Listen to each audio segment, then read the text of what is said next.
Hey guys, Nate with Zbroz, and today we're going to talk about how to install our lift bracket kit for the Can-Am Defender Limited. And this bracket kit is super cool because it's very simple to install, and the main feature is it's going to lift the vehicle a couple of inches while utilizing your stock shocks or with an aftermarket shock like an Exit, which we have on this machine that will be shown in the video today.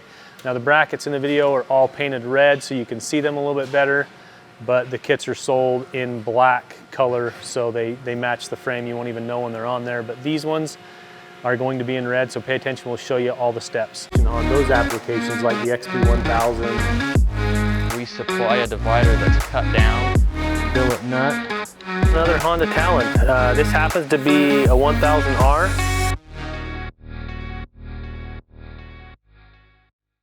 The basic hand tools you're going to need are going to be a 15mm end wrench, 15mm socket and ratchet, and then a 17mm end wrench and socket for the supplied hardware.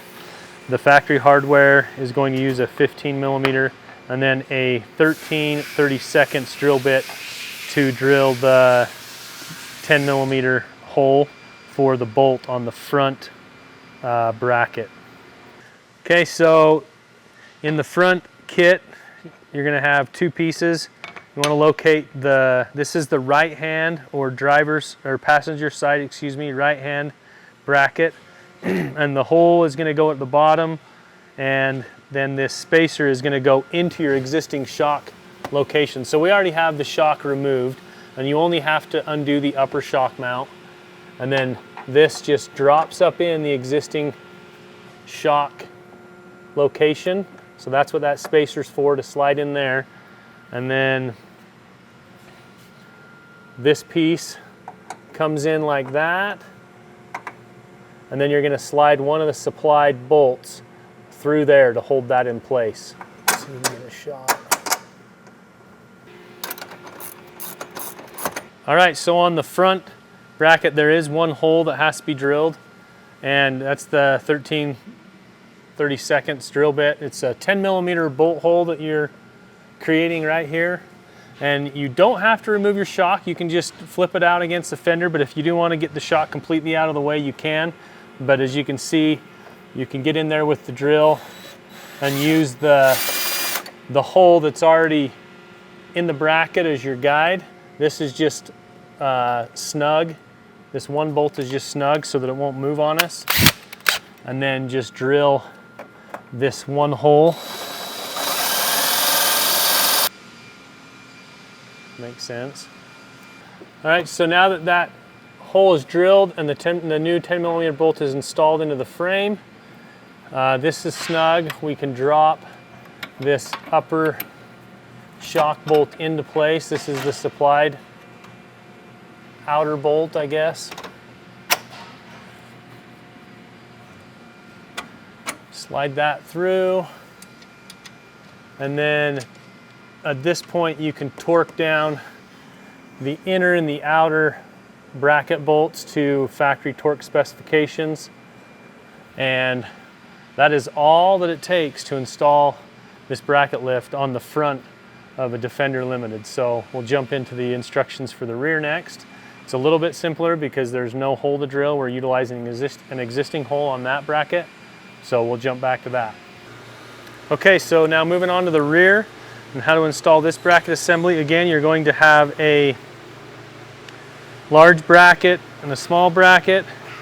Same basic process where this portion is going to go into the existing shock location, and this is going to just come from the outside and sandwich your new shock position.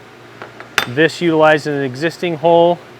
All the hardware is supplied. Of course, this is just for one corner. We're doing the passenger side or right hand rear.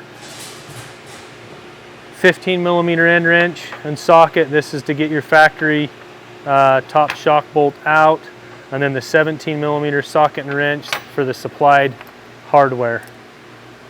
All right, so first step is going to be to remove this upper shock bolt so that your shock can swing out. The other thing is on both sides, so you'll have to remove both right and left upper shock bolts, and then loosen your sway bar with a 15 millimeter until the nut is just past the nylock, so that the sway bar is essentially loose. This is going to help the suspension to drop down where you need it, and then this will be snugged back up at the end after you install the bracket kit. So grabbing the right hand or passenger side rear, this is going to go in against the frame and slide up into the factory shock mount location. Now this car's pretty new, doesn't have a whole bunch of time on it, but depending on how tight this frame point is, you may have to tap the mounts out a little bit with a hammer.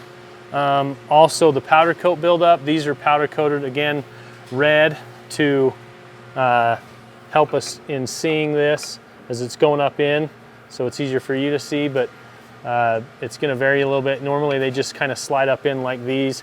If you have to, you know, tap it up into place, and you can tell when you're lined up halfway decent because we're using this existing bolt here. There's a hole, and we're going to put that provided short 10 millimeter bolt in this whole location, and then one of the supplied longer bolts with the other portion of the bracket that goes in here like that. So we'll give you a shot after we have all the bolts in. Okay, so we've got the upper bracket, and this is just hand tight in the position that it should be, and then the short 10 millimeter provided bolt with 17 millimeter socket and wrench goes in the existing hole. Tighten that, and then at this point just run this snug and put your shock bolt in, which is the other provided 10 millimeter bolt. And this is why you want that sway bar loose, so that it will extend past where it needs to be, and then you can just lift it up in place and slide the bolt through and torque both of these bracket bolt locations to your factory shock bolt torque spec, and that's it on this side. Don't forget to tighten back down your sway bar nut on both sides after those are torqued, and you're good to go. All right, so as you can see, the Can-Am Defender limited lift bracket is very easy to install. You can do this in your garage with hand tools, and you're gonna gain that 2 inches of lift that you're looking for to help get your car up off the ground. It's gonna be the same for the max versions, which we have here, you know, the 6-seaters, as well as the smaller 3-seater or 2-seat versions. So as always, reach out to us, grab your local dealer, or you can get all of these parts at zbrozracing.com and give us a call if you have any questions, and we'll see you out on the trails.